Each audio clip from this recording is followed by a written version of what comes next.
Hello and welcome to DFS Coach Talk. I am Joe Sarvati, affectionately known as Coach. Today is Thursday, December the 9th, 2021, and I am here to talk to you about a nice little 3-game NBA Main Slate, which is quite a difference from yesterday's 13-game extravaganza. But the good news is for the members that are out there and those that hopefully were able to pick up some information from our podcast, we had a really strong night. We absolutely smashed in FanDuel, top 3%, a couple of lineups. Main lineup hybrid did very well, cashed across the board, the GPP as well. We also did an after-hours slate that cashed in both on FanDuel and Yahoo.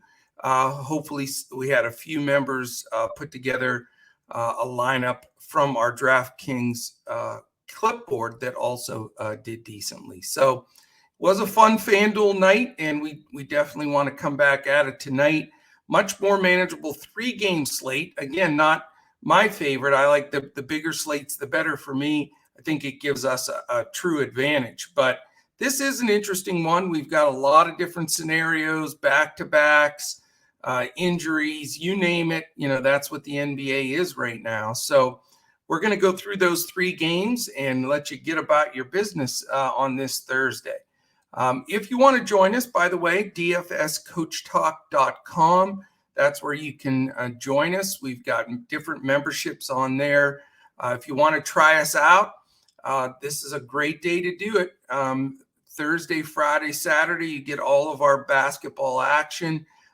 For the 3-day pass, if you do that for $10. Great idea, though, really, to do the 5-day pass. I always recommend that on Thursdays, because then you get, for $19, you get Thursday, Friday, Saturday, Sunday, and Monday. So you get all of our NFL action, the Thursday night, the Sunday night, and the Monday night. That's why we put the 5-day membership in place. So you get everything we have here at Coach Talk when you become a member, not just the one sport. So we would love to have you get in on the winning, and hopefully you'll really enjoy our Discord. We have the best community in the industry, that for sure I know. So very positive, very supportive. And we're doing a lot of new things here at Coach Talk too. We're doing some live question and answer time before locks. We're doing just a lot of informational pieces. We have a great partnership with Pro Football Focus and our man, John Wehausen, just crunching those analytics all the time, putting the numbers out for everybody. So, all right, let's jump into this 3-game slate. If you're watching on YouTube, thumbs up, hit the subscribe button, quick comment. We really, really appreciate that. And we do keep these 7-day-a-week NBA podcasts in front of the paywall. All right, my friends. First game of the night, 7 o'clock. Utah Jazz, Philadelphia 76ers. Utah is favored by 3.5. It's a 216 total. 109.75 implied for Utah. Philadelphia, 106.25. Utah comes in with a nice record, 17-7. Philadelphia at 14-11, which isn't bad considering they've had so many guys out the majority of this season on and off. Now it's morning, so we haven't gotten any news. As of right now, Joel Embiid is listed as in, but we'll see. Is he going to play against Gobert in Utah? You would think that would be one he would want to play a doubleheader back-to-back nights, but let's see what happens here. There are times that they'll rest him. And there were a few times in yesterday's game he looked a little tired. I mean, he finished like a maniac, and he's awesome. But we have to follow that news. But as far as this goes, for right now, I'm going to consider him as in. As far as injuries go, Whiteside is probable. So Gobert's back in. Azubuike is still out. Still Riller and Simmons out for Philly. So not much news there unless it breaks late, which we know happens quite a bit. Statistically speaking, Utah Jazz are 15th in pace, Philadelphia 28th. So not fantastic pace in this game by any stretch.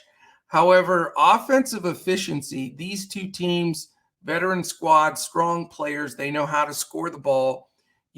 Utah is now first in the league in offensive efficiency, which is pretty darn impressive. They've passed Golden State. Philadelphia is seventh. So even with the injuries, all the guys in and out of the lineup, they've been scoring the basketball at a very efficient standpoint.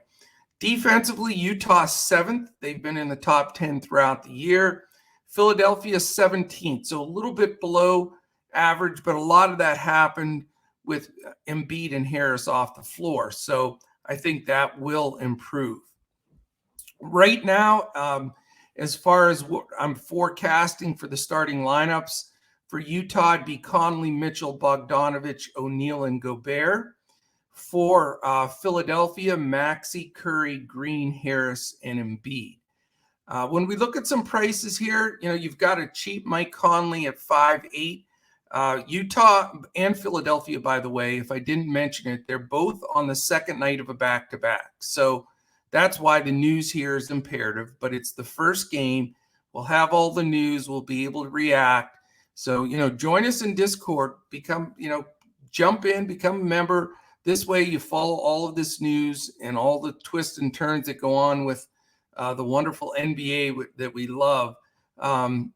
This way you know what's going on. But right now everybody's, in. I do think we'll get news somewhere here. But, let's continue to look at it in that perspective. But Conley at 5'8" is cheap. He hasn't been great this year. He's definitely has a ceiling, but he is pretty cheap. Maxey at 6'6" came back the last game after missing a game. He's in play. Donovan Mitchell's been great at 8'8". I mean, he's been consistently their go-to guy, as he always has been. He can be considered. Not really wanting to go Bogdanovich, O'Neal. Clarkson off the bench at 4'9". If Conley sits, that becomes a huge play. But right now he's in. Not going to go Gobert at 8'4" against Embiid, and Embiid's 11. So, not probably going to go there, even though the last two times I've played him in his last two games, he's been terrific. I just don't like the 3 games and 4 nights in a back-to-back, and Gobert's tough defensively. Don't like the pace. So he's not going to be my pay up here, but I appreciate his contribution to the Coach Talk Fund. That's for sure. Other guys on Philadelphia to consider, Tobias Harris, looks like he should get full minutes, but again, we need to see that. 7.6 is a very fair price. The only thing that concerns me is Royce O'Neal defense, which is a real thing. So not my favorite game, probably my least favorite of the 3, but a possible one-off here. I know it's only a 3-game slate, but I'm not going to be going all in much in this first one, I can tell you that, unless there's news that breaks. If Embiid sits, obviously Drummond, plug and play, et cetera, et cetera. We will follow that news throughout the day. All right, we go to game 2, the Lakers and the Grizzlies. Lakers favored by 3.5 on the road. We have the biggest total of the group, 222.5. 113 implied for the Lakers, 109.5 for Memphis. All that sounds very good. Lakers come in at 13-12. The Grizzlies are 14-11. So 2 teams starting to get their feet under them and starting to play much better basketball. As far as probable players for the Lakers, I don't know if you've heard of these 2 guys, Anthony Davis and LeBron James, expected to play. We know that Ariza and Nunn remain out for the Lakers. A little more muddied waters here for Memphis. Anderson, questionable. Clark, questionable. And Zaire Williams is questionable. Merrill and, of course, Ja Morant out, which is the big news. But Memphis has gone 5-1 with Morant on the bench. So not bad. Statistically speaking, Lakers second in pace in the league. They're on the first night of a back-to-back. So, there's some question there that they may shuffle the deck a little bit. I doubt it, though, just because The Heat's been on Vogel a little bit. There's been a lot of chit chat there. I think they want to get some momentum going. So my gut tells me that most of these guys play, or all of them play, but we'll keep our eye on that. Memphis on the second night of a back-to-back after losing to Dallas last night in sort of a lackluster game, maybe a trap game for them. So we'll see what the minutes look like, what we're projecting there on the second night of a back-to-back. But anyway, the Lakers are second in pace in the league. Memphis is 11th. So that's why you got the biggest total here. Offensive efficiency, though, the Lakers have not been good this year. 22nd, even with all those veterans that know how to score the ball. Memphis 12th. So they've gotten it done pretty consistently, whether or not they've had Brooks in there or Morant. They just seem to efficiently be able to run their offense. Defensively, the Lakers are up to 12th, so a lot of improvement there. They're really starting to put those pieces together. Memphis, not so much. They're 23rd. So lots of possibilities here for a really good scoring game. I'm certainly going to have a lot of exposure here, like a lot of people will. I mean, I know this is going to be the chalkiest game of the three, but it deserves to be. And, beggars can't be choosers on a 3-game slate. You got to go with what's dialed up or what's dealt to you. So probable starters for the Lakers: Westbrook, Bradley, Horton, Tucker, and then LeBron and AD. For Memphis: Tyus Jones, Bain, Brooks, Triple J, and Steven Adams. So interesting game here, and interesting salary. Russ Westbrook at 9.9. You never know when he's going to pull one of his big triple doubles, but man, he has not been consistent whatsoever. So definitely would be contrarian to go with him.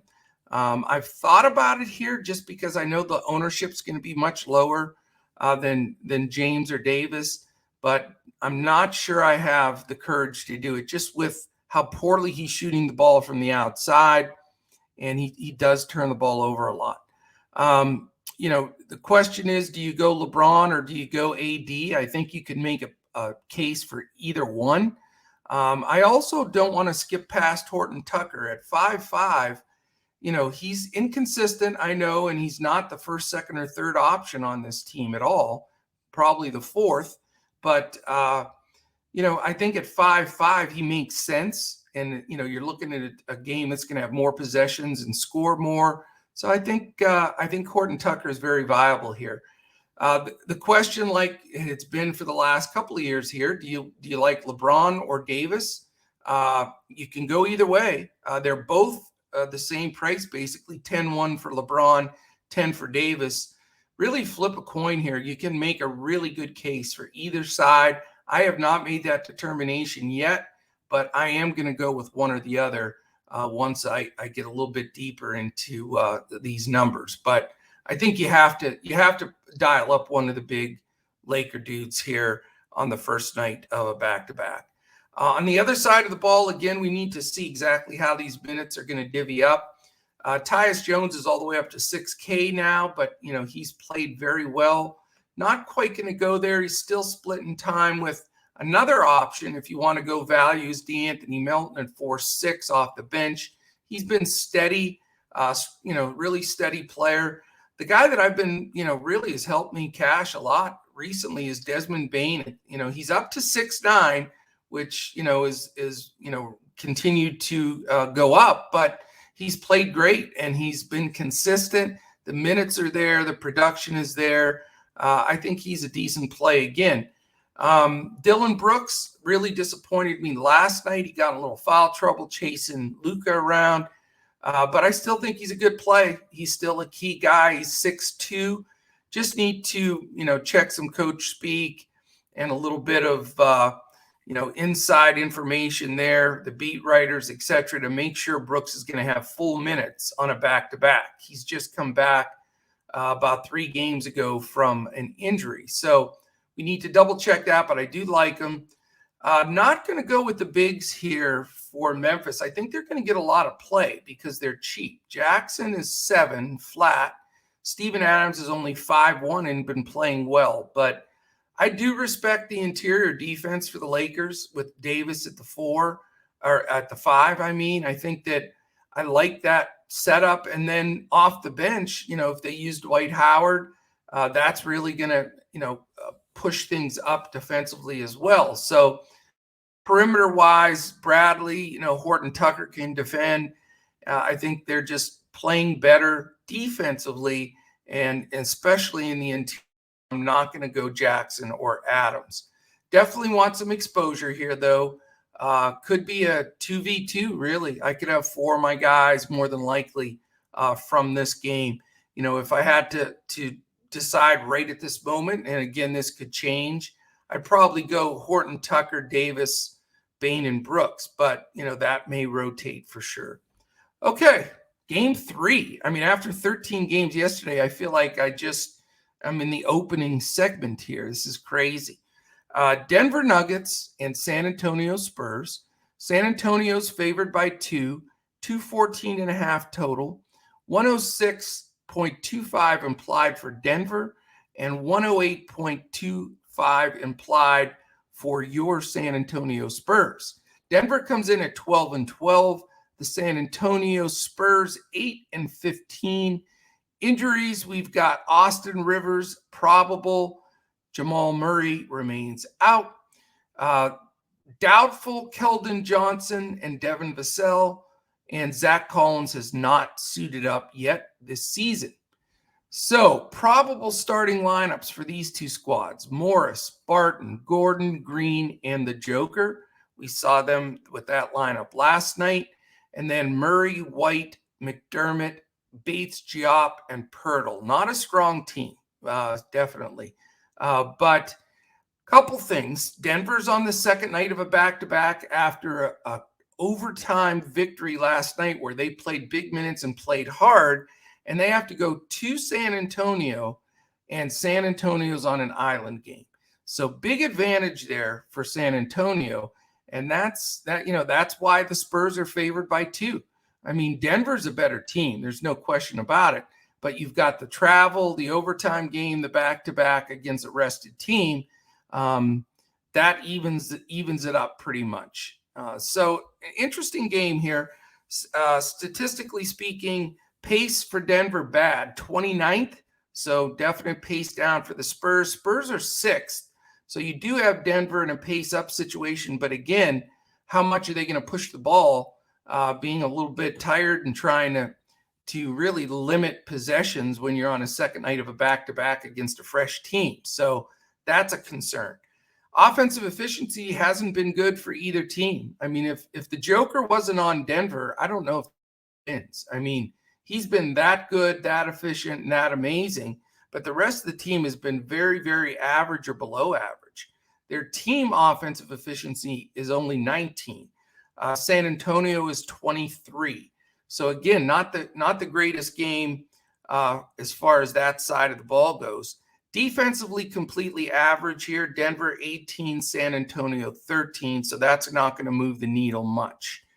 As far as plays go here, not really looking at Monte Morris at 5-4, even though that price is good. A lot of rotation going on there with players.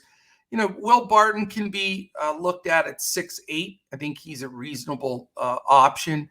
Aaron Gordon had a horrific first half yesterday and then rebounded and at least made it decent in the second half, but he's 6'1", almost preferred Jeff Green at 4'8". But again, what are the minutes going to be? That's going to be a big question there. So we have to, we need to look at this, see what the coaches have to say on this back-to-back coming off the overtime game. And Green is a pretty old veteran. I think he's 16 years in the league. So that gives you a little hesitancy there. The bottom line is this. The Joker is 11-8. I get it. But he is playing at another level. He last night almost a 40-point triple-double. Come on, man. And his injury that he's fought back from is a thumb or hand, something in the upper extremity. So it's not like, he's got a rested knee or ankle. And so I think you just pay up for him. It's a 3-game slate. He is far and away the best player on this slate, in my opinion, and you just make it work. There's enough value, in the NBA now. You really can get to the main guys you want to. I mean, last night, all my lineups had a combination of Harden and the Joker or Harden and Embiid, and really didn't have difficulty getting the rest of the players to fit. So it does give you a lot more ability to move things around. So Joker's a plug and play. I'm just not even going to mess around unless I see that there's some type of hesitancy to play him big minutes on a back-to-back. But until I see something like that, I mean, he looks in better shape than he's ever been. Even last year, he looked fantastic last year. He even looks thinner and more fit this year. So I'm all in on the Joker bandwagon for sure. And he'll be in my lineup today. On the other side of the ball, DeJounte Murray's been phenomenal, and he's 9-7, though. That's the tough part. Can you make 9-7 work? I mean, again, there's enough value to do that. I think what I'm going to try to do, though, is go with one of the big money guys from the Lakers alongside of the Joker, and really not going to be able to squeeze Murray in. Not that I don't think he's a great play. Roster construction makes it a little bit tough. There are a few other options here. Pirtle at 6'4". I mean, he's playing really good ball. He's going to have to be in there a ton with the Joker. I'd love to have both of those bigs on the sites where you can play two bigs. I think that it makes perfect sense. After that, a lot of hit and miss. If you want to go super cheap, Bates Diop at 3-3 has been starting and getting decent minutes. Derek White is always an option at 6'3". But really the way it forms together for me is I'll probably have half my lineup come from that Lakers-Grizzlies game and a couple guys, one-offs from the Denver-San Antonio and Utah-Philly matchups.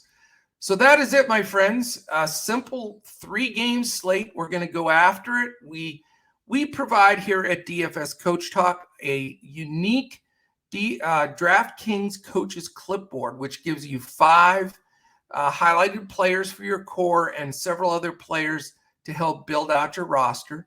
We do give out full FanDuel and Yahoo, both cash lineups and GPP lineups. And we do that about 25 minutes before lock. So plenty of time to get those lineups together and in.